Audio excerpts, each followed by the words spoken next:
Desde 2013 hemos asistido a la erupción e intensificación de ofensivas antigénero en América Latina.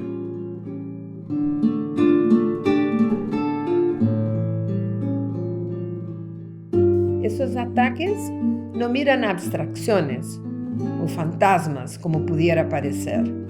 Tienen como blancos procesos de cambio cultural, pero también legal, muy amplios y profundos que han tenido lugar a lo largo de las últimas 3 décadas, pero con mayor intensidad en los últimos 10 o 15 años. Su propagación ha sido facilitada por las condiciones del contexto contemporáneo.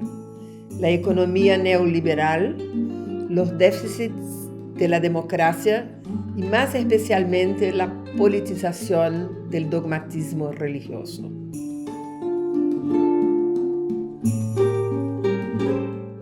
Para el Uruguay es muy complicado estar viendo, casi es como un no relato del Uruguay, estar viendo que empiezan a aparecer bancadas religiosas, con coalición entre diferentes religiones además, pero que además, y esto es como muy choqueante para el Uruguay promedio, con enunciados que además plantean que hay algo por encima en la República de la Constitución, por ejemplo la Biblia.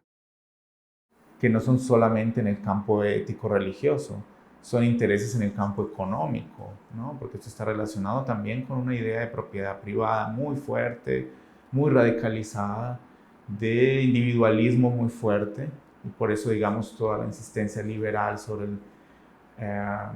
el derecho a la libertad religiosa, el derecho a la opinión, radicalizados al servicio de, digamos, de esa agenda neoliberal. Entonces, por un lado tenemos baja de adhesión al catolicismo, baja confianza en los partidos políticos tradicionales, la implementación del modelo neoliberal, en fin, un mosaico muy particular, pero a la vez también este retorno, diríamos, de adhesión a ideas autoritarias, sobre todo en la población más joven, que uno pensaría que es la población que definitivamente, habiendo tenido una historia en la que justamente nuestro país no quiere volver a repetir esa historia no autoritaria, no obstante los jóvenes vuelven a adherir. Es muy claro que los avances que se dieron en México tienen que ver, sí, con un gobierno de izquierda, que fue el que entró a la Ciudad de México en 1997, cuando se eligió a Cuauhtémoc Cárdenas, ¿no? Y que ahí venía una ruta muy clara de para dónde queríamos avanzar.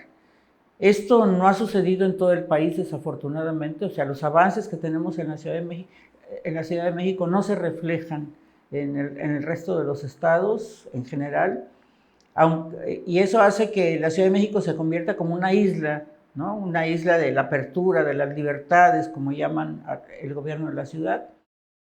La década del kirchnerismo, por lo menos, fue particularmente importante para el avance de los derechos sexuales y reproductivos. Es cuando se dicta la ley de educación sexual, también se dicta, se reconoce el matrimonio entre personas del mismo sexo, la identidad de género, y dentro de ese contexto ya al final se lanzó la campaña considerada ahora la marea verde, que era por el aborto seguro, legal e gratuito. Nos primeiros anos do governo petista, até o segundo mandato, os movimentos de educação feministas LGBT conseguiram vários avanços em termos de políticas e projetos, mas com baixíssima institucionalidade. Esse é o segundo momento. O terceiro momento, quando gênero, raça e sexualidade, e a gente trabalha muito com essa intersecção, foram assumidas como moeda de troca nas negociações políticas no Congresso Nacional. E aí a gente tem também o veto, a coleção de materiais do projeto Escola Sem Homofobia. Temos também aí o corte da distribuição de preservativos no programa Saúde da Escola e outros. Bajo un imaginario de que Uruguay es el país, el paraíso, ¿no? Entonces, hemos dejado de tener apoyos de la cooperación internacional, Uruguay se presenta como que ya está, ya lo logramos todo, eso ha hecho que se debilite muchas veces las organizaciones o el foco en esto. La izquierda en el gobierno también ha debilitado el movimiento social, cooptando discursos, cooptando líderes para que hagan política pública. Entonces, hubo que reforzarse y rearmarse rápidamente. El contexto ecuatoriano en los 10 años de Correa, lo que vivimos en Ecuador es, por un lado, una cooptación de los movimientos sociales y de la mano de eso un silenciamiento a la protesta. En este contexto calaba, me parece como bastante bien, el discurso de la ideología de género, considerando las alianzas que el presidente Correa cercanas mantuvo y mantiene con movimientos de extrema fundamentalismo religioso como son el Opus Dei.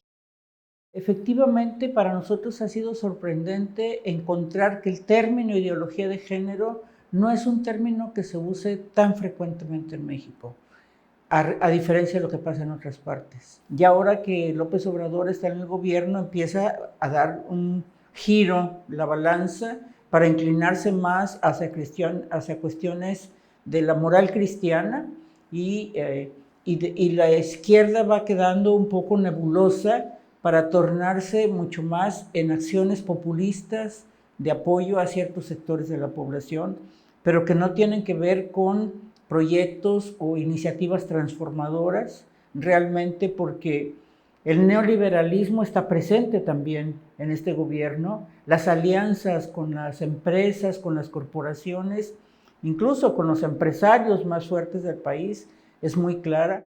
Colombia tiene una larga historia relacionada con la violencia en diferentes modalidades, una violencia política de décadas, una violencia asociada al narcotráfico, una violencia paramilitar asociada a terratenientes y empresarios y sectores de derecha, que también tiene una expresión en la política, en políticos y en partidos, y más una violencia cotidiana también fuerte. A discussão de segurança pública foi um campo, digamos, em que a corrupção também entrava. Por quê? Porque necessariamente havia uma associação, pelo menos na campanha e do ponto de vista de mobilização de eleitores, de simpatizantes, a ideia de que a esquerda ela aceitaria bandidos. A esquerda, então, de uma certa forma, a esquerda brasileira, especialmente a esquerda brasileira em geral, mas a esquerda brasileira seria muito condescendente com crime. A gente não está falando de uma pessoa que, de alguma forma, está se beneficiando com qualquer forma de corrupção. A gente está falando de uma pessoa que